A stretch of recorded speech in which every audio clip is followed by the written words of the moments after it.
Welcome to the Prolific Pulse Poetry Podcast. Our guest today is Michael Poage. Michael is no stranger to Prolific Pulse Press, especially with the Prolific Pulse podcast, and we welcome him today. Looking forward to hearing about his latest book. Well, Michael, please catch us up on what's happening, and I understand you have a new book out. So I do. congratulations. I Let's do hear have a about new it. book. I don't know if you could read it. Why the Will Why to the Punish? Why the Will to Punish? And it's my 15th book of poems, and so for me that's um, uh, kind of a landmark, uh, and it's kind of a career because I've been writing since 1967, and so that's a long time. And I suppose if I didn't have 15 books and poems, that'd be a sign of uh, laziness or something, or not finding a publisher. But uh, I was really excited. This is the fifth book by my present publisher. Um, so it's really, and he's up in Kansas City. I'm in Wichita, about a 3-hour drive. Um, and he seems really committed to continuing in this partnership, and he's a poetry maniac. He's got so much energy, and he's fun to work with. And What is the name of your publisher? Spartan Press. Okay. And the editor, and I guess he's the owner. I'm not even sure. Um, Jason Ryberg is his name, and it's in Kansas City, Missouri, as opposed to Kansas City, Kansas, which with the river in between. But he's much younger than I am, and hence probably more energy. But he does a lot of uh, he publishes a lot of people, and he he does a lot of writing as well and reading. So he's really um, into the scene in Kansas City, especially, uh, and he is part of the Osage. Just a second. um, Osage Arts Community, which is, as it says here, uh, located on a 152-acre farm in an isolated rural mountainside setting in central Missouri, bordered by the Gasconade River. Um, he's said numerous times I should come out and just hang out and write. I've never been there, but so my wife and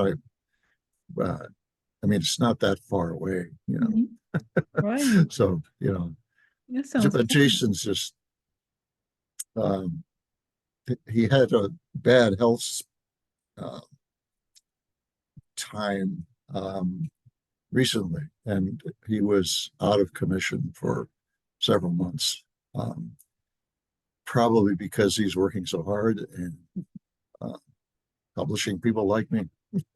So, but he does say that he says nobody around here writes uh, as much as you do. So the volume that you put out keeps us all busy. And I think the last 5 books, I think it's been a book a year. And I've got 3 more here, 2 more manuscripts sitting on my desk. And he's working on my collected and new poems. So I guess the point is we have a good relationship, and he doesn't see he doesn't see me as a burden, No, I Uh, can't imagine anybody would see you as a burden, Michael. it's he's a really good person, and Yeah. um, so it really helps to have somebody, as you will, to have somebody like you actually, who is such an advocate for poetry and for the arts. And I'm fortunate to have, run across Jason, and Yeah. so That's wonderful to have that relationship. And he's probably at this point, and you too have gotten to know each other's personalities well, so you can talk that language that a lot of people don't understand, yes, between a publisher and a poet, especially if he's a poet too. right, You can yeah, read between the lines of what you're trying to say. right, yes, he does, as they say, he gets me, Mhm. It's and important, very important. which when you're 78 years old, it helps to have somebody that gets you. Yeah, So, very important. uh, at, as as well as not being patronizing. So he's in a good space, and our relationship's in a good space. So, um, Are you see, still teaching these days? I I'm not teaching right now. The last time was academic year of 21-22, and I taught um, virtually in Thailand at a university in southern Thailand called Walailak University. And I taught English literature as well as English language usage. Um, and it was a great experience. And it was through a program, English language fellow program through the State Department and Georgetown University. And I like to teach English language usage through the use of literature. Yes. Um, and not everybody does that. Like very few people do that. Mhm. Um, you either do one or the other. Right. And um, Walailak University wanted somebody who could do both. So I fit the niche hopefully well. And I'm still in contact with some of my students, and my my team teacher there, who was really helpful, and um, she got her PhD at Georgetown actually, um, and it was, I mean, teaching students, university students in Thailand is different than teaching university students in Bosnia, Right. which I was used to. Uh, if you can get used to lots of curveballs in them. Sure. And in Thailand, they don't start teaching English until I think fourth or fifth grade, whereas in Bosnia, they start in the first grade. Right. So even by the time they get to college, they're still kind of not in the same place as the Bosnian students. Mm. Um, and they don't have much background in English literature. Whereas in high school in Bosnia, they do teach some English literature. Mm. So that was it was really fun, and it was we were it was a little strange for a while because you know it's like going to going to Thailand to teach is on the computer. It's they're a day ahead and 12 hours behind. So we had to, juggle. I was teaching at 11 o'clock at night and 7 o'clock on a Sunday morning, and all, all kinds of, uh, the schedule was really interesting. Yeah. So, uh, Challenging. and now I'm applying for the same kind of position, um, and keeping it kind of open in terms of regional preference. Um, and we'll see what happens. Yeah. I do enjoy the teaching. I'm sure they find you to be a wonderful teacher. I can just imagine what your Well, course would be we like. have a good time. Yeah, I have a feeling that they look forward to your courses. Well, Yeah. it's fun. It's good. Yeah. Tell me about this book. A cover itself is very amazing. Um, uh, It is, and that's the cover Jason. is telling some kind of story, so maybe you can tell us about that. Yeah, Jason came, we had a hard time. This book had originally a different title. And Jason, who between the two of us, we do the layout and the cover and so forth. But he does the majority of the work on that, Mhm. and he's really good. I mean, the covers of the last few books I've had are really cool, Mhm. and he put some time into it to find it, and um, so he, but the original title, um, he had a hard time. He was really having a hard time finding a cover that would work with that title. So he said, finally, he said, kind of shyly, "Is there any chance that you could change the title?" So, so I did. I changed the title of the book, but I don't think it helped much. And we went back and forth on the title or on the cover, and he he came up with this cover. I have no idea, um, which I kind of like. I mean, I have no idea where it comes from. Um, and, but the, I like the action of the cover. I mean, there is a lot going on. Some There people would say really it's is. too busy, but I don't think it isn't too busy in a negative sense. Mm-mm. It, I think it fits the poems in that the poems themselves go in a lot of different directions, and um, and the title um, kind of goes, at least in my thinking, with the world in which we're living at this point, um, where I think a lot of people are feeling the punishment of just existence. Some people are feeling the punishment of war. Yeah. Um, and um, so I think that the cover, when he first showed it to me, I thought, well, I don't know, let's look at something else. And the more I thought about it, the more I thought, yeah, this is good. This is good.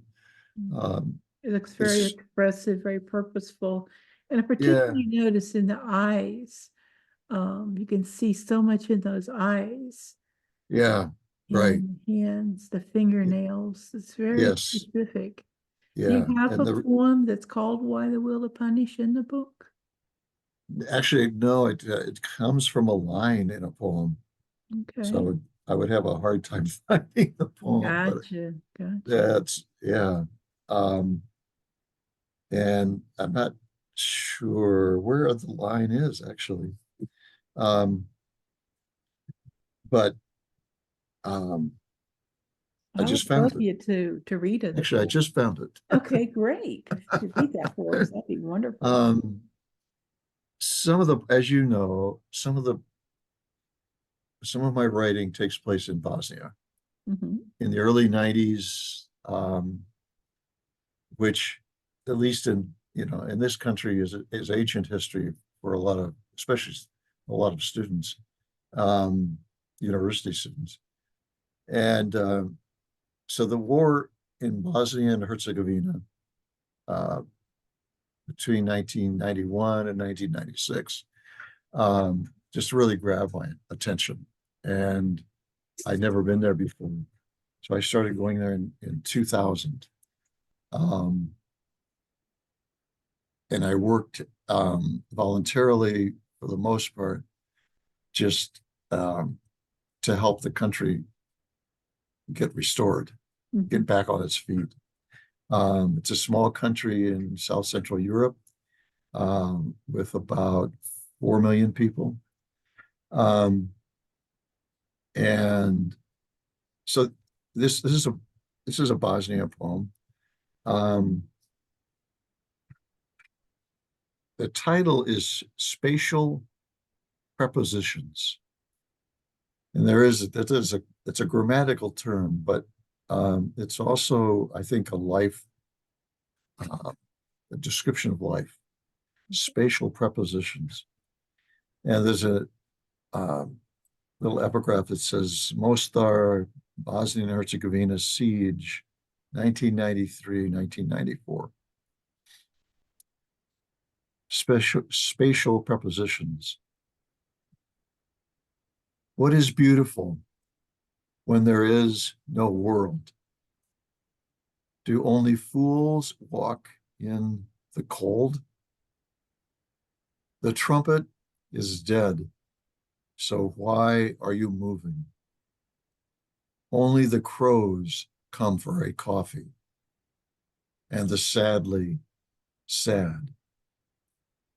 Now they will die to whom they write a sentence. Why the will to punish?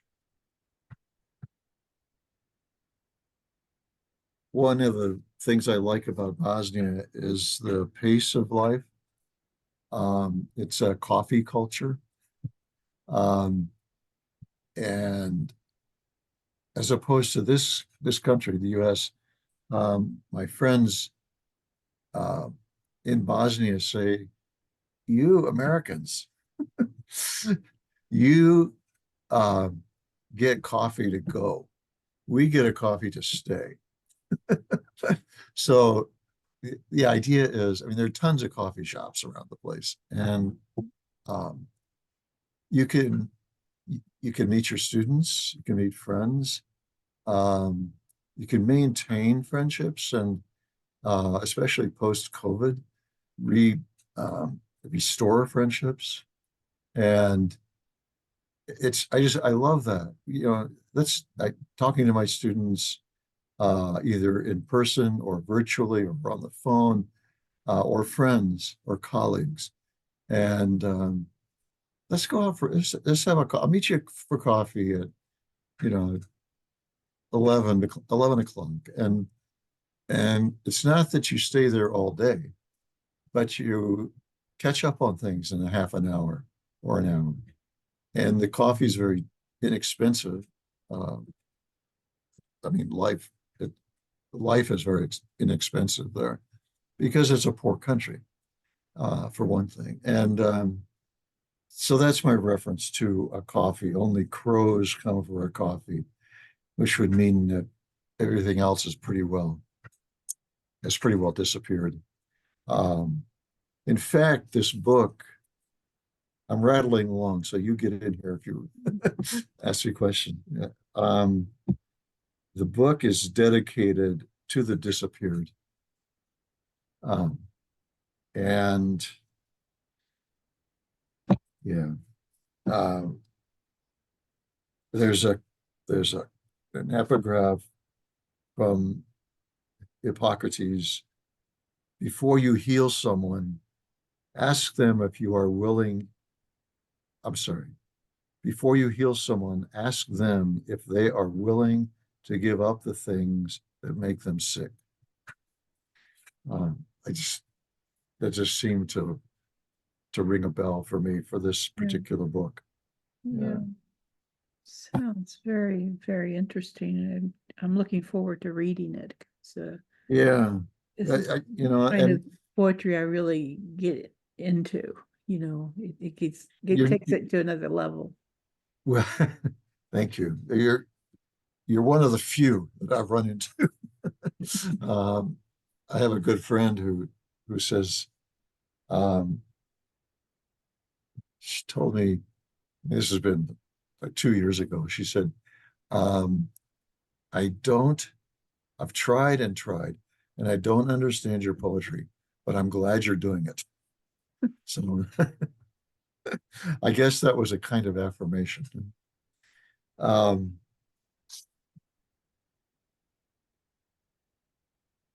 there's another poem it's not specifically Bosnia, although, well, let me read it. It's the title is just the word feral, Feral. And again, um, the epigram below the poem is Frontline, Mostar, 1993. I mean, the war was a very, very vicious war. Yes. And Mostar actually is still segregated in the schools, and it's even divided by a river, the Neretva, the beautiful Neretva River. Um, but it's separated intellectually as well. And I've spent quite a bit of time trying to bring like the two universities that are there together. There's a university on the Croatian side and supposedly Croatian side, and a university where we taught on the Muslim side. And um, where we taught used to be a military barracks, and the buildings are still, a lot of them are still blown out. And our office didn't didn't have, it had a little bit of electricity, and it didn't have a window. And so it got a little cold during the winter, but they're struggling, and Yeah. they're still going. Um, and I love my students. I can't say enough about my students. They were so committed to learning. But this poem, I'll read it. Frontline Mostar, title is Feral. I just found out that the brain uses up calories. You all knew that, right? Having paid attention biology class. I knew some things and enjoy the dissection of the frog more than most, but I am now distracted by the lace curtains in my study and the feral pink sky. As the sun sets, as usual, in the west, I lose track of my job at this window. Here on the front line, the boulevard below, as a sniper looking for movement. I am a lousy soldier and pay for it. They called it a flesh wound. That's actually a sonnet. Forgot to mention that at first. It's kind of my own version of a sonnet, but I was just kind of imagining. I mean, this city was full of snipers, especially on the Croatian side, and um, the boulevard was the separation, was the front line separation between the two sides, and um, it's now like 4 lanes wide, and it's they've done some rebuilding, and I like to walk on the boulevard. But it's also, there are lots of reminders of the war, and so that's feral. And there's another one on the front line. It's called The Front Line, and I found myself walking by myself one day. In 2020, we were there during COVID, and we were quarantined in our apartment for 10 weeks. And they took the quarantines in Bosnia very seriously, with police and army, and people 18 and under and 65 and older could not go outside at all. So understandable. Yeah, right. And we didn't get COVID until this past April. But I found myself walking along, and I was behind an older, I'm probably older than he was, because wars tend to age people. And um, he had his hands, just walking along, um, and he was holding his hands behind his back, like some, especially older men do. And so I imitated him. And I was about 20 feet behind him. And so I'm walking along with him or behind him. He doesn't know, well, he might know I'm there, but um, so this poem is called The Front Line, Boulevard, Mostar, Bosnia and Herzegovina, 2020. Today I met a lifetime goal. I was walking behind an old man, perhaps 5 or 10 years younger than me. We were practicing good social distancing because of the COVID-19 pandemic, or as if some military, paramilitary 20-year-old had shouted us into the direction of a death camp. We were walking slowly because this time no war was rushing us along the boulevard, the front line in the 1990s wars. New buildings shined in the sunlight like those advertisements for vacations in Dubai. Then the tall, bombed out sniper's tower standing watch over it all. I watched him as he so skillfully clasped his hands behind his back as he walked, as he thought. I realized that I had been waiting, not consciously, to get to that age where I could put my own hands together behind my back, lean a little forward, walk along the front line, dignified, wise, pondering the future or the past, wise and tired as a Bosnian old man. Okay, that was just amazing. Wow. Thank you. I really, yeah, Yeah, that thanks for one, that. I think your poetry is great as it is, but that one probably would be what I would call prize worthy. If you wanted to submit something for a prize, I would recommend that poem. Michael, it's Thanks. been such a pleasure to talk with you today. Oh, it's great that you um, are open to this. It's really wonderful. Well, I'm glad that you can't stop by so we could catch up, and Yeah, I hope you here do from well with Kansas the to North Carolina. book.